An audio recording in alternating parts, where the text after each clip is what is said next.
share a little bit about the sweet story of making maple syrup. First off, this is the perfect time of year. March is typically the best month to make maple syrup because we're looking for nice warm temperatures in the day and then cooling temperatures at night. Ideally, we want it to be above freezing during the day and below freezing at night. And this temperature wave, that's what really helps the sap to flow into the tree. So if we want to make maple syrup, the number one thing we need is a maple tree. And we have about 8.5 acres of maples here at the Kensington Farm Center. So when we're looking for a maple tree, we can look at the leaves. Got a good example of what a maple leaf looks like. We say it has a 5-lobe palm-shaped look to it. But if we kind of look around our sugar bush today, since it is still the end of winter, leaves aren't going to help us out, and that's okay. We can still ID maple trees with other techniques, and one of those is branching. So you can see this tree has branches that we call opposite. So we say every bud has a buddy. It's kind of like a mirror image. There's a branch on this side and the same looking branch on the other side. Not a lot of trees have that, so that helps. And we can also look at the buds. We know that this is from a red maple. These little buds are rounded, which is different than sugar maples, which have much sharper, pointier buds. So that helps us identify the tree and identify what kind of maple we're looking at. A lot of the trees that we have here in Michigan have alternate branching. This is a good example with this oak branch here. Oaks like to hold on to their leaves, so that's another good clue that you're not looking at a maple. But you can see these branches come off and they're not right across from each other. So that's another clue as to what kind of tree we're looking at. So making maple syrup doesn't happen just anywhere in the world. It happens in a really tiny geographic location. Maple syrup's really only commercially produced in Northeast North America. So we're really lucky to be in Michigan. Places like Vermont are really famous for making maple syrup. Canada's definitely the leading exporter of syrup. And it only happens this one little tiny time of year. So we're in a good space being in Michigan, and we're here at the right time. So when I think about maple syrup, I think about going down the grocery store aisle and you see a lot of different syrups lined up, and you'll see pancake mix and probably bottles like Aunt Jemima or Mrs. Butterworth's or Log Cabin. And this isn't real. This typically doesn't have any maple syrup in it. When we're talking about maple syrup, we're talking about a pure product. So maple syrup, like the ones that we sell here at the Kensington Metropark Farm Center, there's nothing added to this and only water is removed. So when we go out and tap trees to collect that sap, we're really collecting a lot of water and just a tiny bit of sugar, but that water is removed through evaporation and it leaves behind this really delicious, very sweet syrup for all of us to enjoy. Right, so we want to share how we actually tap our trees, and now we are going to follow Becca, and she's going to tap a tree for us to show us the whole process start to finish, and we'll see if there's any sap flowing today.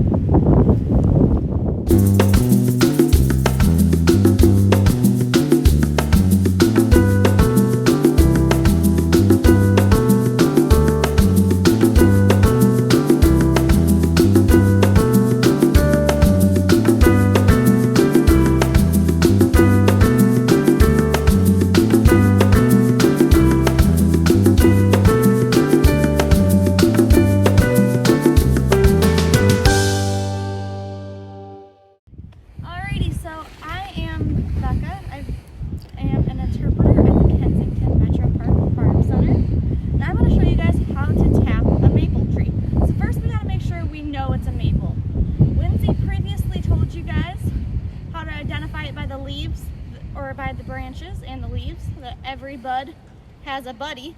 You can also tell by looking at the bark. So if you notice, the bark is rougher down here, but as you look all the way up the tree, it gets really smooth at the top of the tree. So that's a characteristic of maple trees as well. Now, the unique thing about this tree is that I can see that this tree's already been tapped and that this is a healthy tree. Because right here is one of our previous tap holes. This is probably last year's tap hole and it's almost filled up all the way again. So we know that this is a healthy tree because in about 1 year to 2 years, that hole should completely fill up. Now, when we're looking at a maple tree, we cannot tap just any maple tree. It has to be the right size, because if we tap a tree that's too young, we risk taking too much sap out of the tree. So in order for the tree to be the right size, it needs to be about 40 years old. So 40 years old or 10 inches in diameter. This fancy thing right here is called a tree caliper. This is how we measure our tree. We just give it a nice big hug. And if you notice, this tree is laying right between 14 and 16, so it's about a 15-inch tree. That kind of equates to, this tree is probably close to 55 or 60 years old now. So now we're going to take our drill. We drill about 2 inches into the tree. We have ours marked with a yellow line. You definitely don't have to. We have a hand drill. You can also definitely use a electric drill. And I'm going to make sure that I'm drilling at least about 4 to 6 inches away from any previous tap hole, because you want to make sure you're not too close. If you're too close to a previous tap hole, that's actually dead wood you'll be drilling into.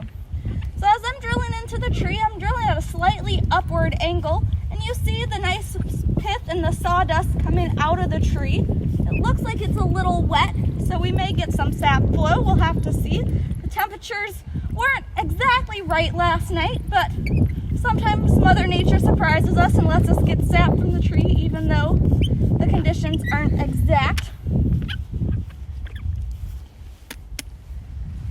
Now we find a little twig. We gotta clean our hole out. If we don't clean our hole out, the sap will just get stuck inside the tree. Oh, I don't think it's flowing today, folks. That's all right. We might stop at one of our other buckets and see if one of those ones is flowing, so you guys can see some sap falling off the spile at least. So sap is actually about, depending on the tree, it's about 96 to 98% water. It's about a 2 to 4% sugar concentration if you're lucky, especially towards the end of the season like we're getting to now. The sap has less sugar than at the beginning of the season. At the beginning of the season, it's more like the sap flowing from the roots to the leaves is very energetic. It's almost like taking coffee in the morning or an energy drink. It's giving that tree a burst, saying something's gonna be changing soon. Get ready, prepare. So now we've got our spile in the tree. That's what I just pounded in, is our nice spile. We're gonna hang our bucket off the spile just like this. And then we're gonna place a lid on top of it to keep any more water, precipitation, snow from going inside, because the more snow, water that gets in here, the lower the sugar concentration becomes, the higher the water concentration becomes. That's just more boiling time at the end down at the sugar shack where we're gonna be heading next. Alrighty, so now we're gonna be heading down to the sugar shack where we turn our sweet sap into even sweeter maple syrup like we like to consume on our pancakes and waffles. And Lindsay and I will be meeting you guys down there.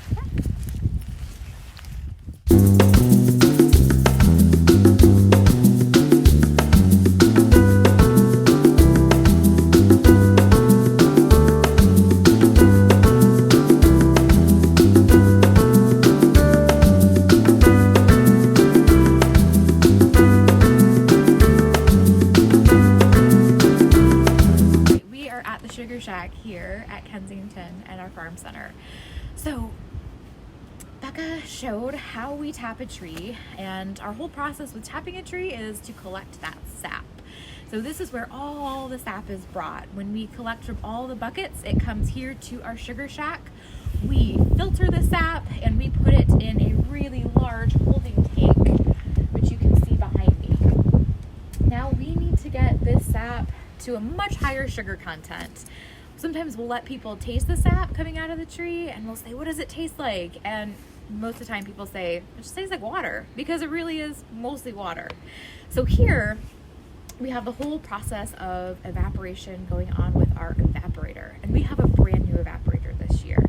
So pre-season we split wood. We have a log splitter that's brought, and we can actually open up the evaporator because we need lots of heat.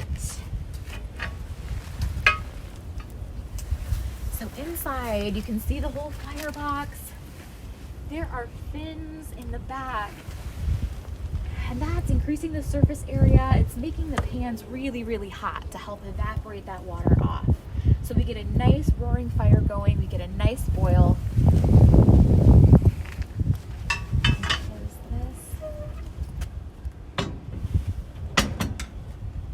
And our sap, which was in the holding tank, which has been filtered once, goes into the evaporator, and that's where all the steam starts. So I'll turn you over to Becca and she'll explain the evaporator a little bit more. Alrighty, now Lindsay was showing you guys how this is a fire-powered evaporator, and we put all of our sap in this holding tank back here. This holding tank holds about 200 gallons of sap.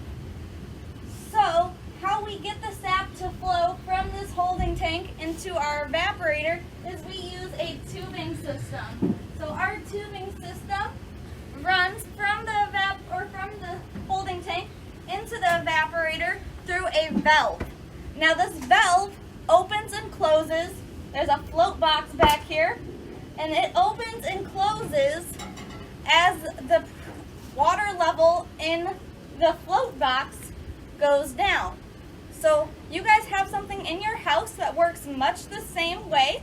It's usually found in your bathroom, and it's called a toilet. When you flush the toilet, the water from the holding tank goes down, and then after it's flushed, it fills back up because the valve opens because the holding tank is empty. So it's much the same method here, moving the sap from the holding tank into our evaporator. And when it's in the evaporator, the coldest sap sinks to the bottom.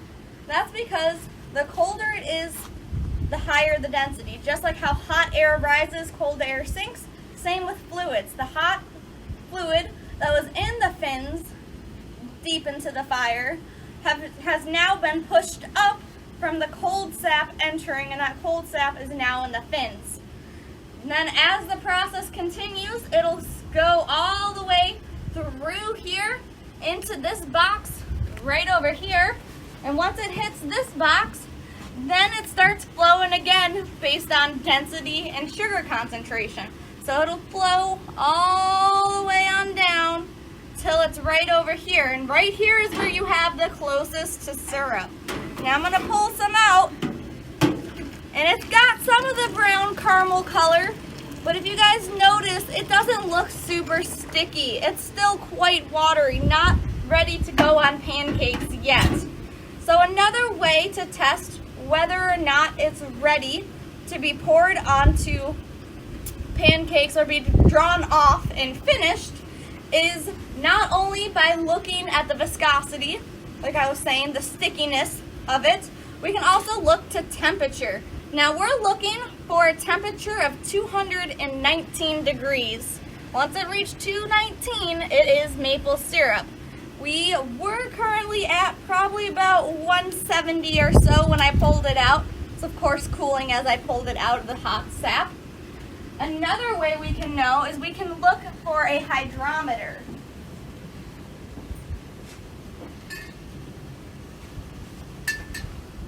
So our hydrometer is right here.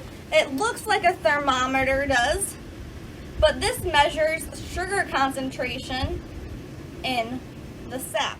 And we're gonna drop it in. And it's not nearly close enough because like I was saying, we're looking for about a 67% sugar concentration in order for it to be sap. This thing starts reading at about 45 or so, and it sank all the way at the bottom, so we're not nearly close enough in order for it to be syrup. We're quite a ways off. Now, the neat thing about syrup is that there's different types of maple syrup. One type of maple syrup, I'll come around to this side, is gonna be our golden delicate. Then we've got amber, and then we have robust. So these are all technically grade A maple syrups, and they all have the same sugar concentration. The only difference between All of these is the amount of time it took to make them. The amount of time, how much water we had to boil off. The more water we had to boil off, the longer we had to cook it for. So at the beginning of the season, like I was telling you guys, there's that first energy drink, that first coffee that the sap sends from, or that the roots send from the sap up to the leaves. That's gonna be our highest sugar concentration. So that's how you're gonna get the least amount of cook time, and you're gonna get this nice grade A golden delicate syrup. Now this stuff is quite expensive because you can only make it the first 2 weeks or so of maple sap run. If you miss those first 2 weeks, you're not gonna get the sweetest sap, so you're not gonna be able to make such a light color. Now this one is the one that has the least quantity.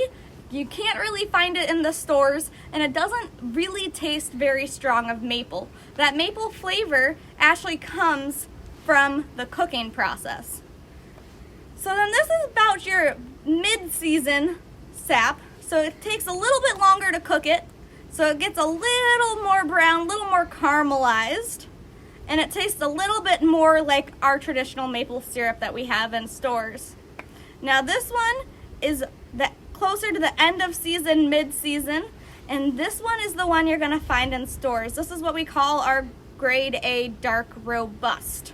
This one has the strongest maple flavor. This one is also my favorite because I really like the strong maple flavors.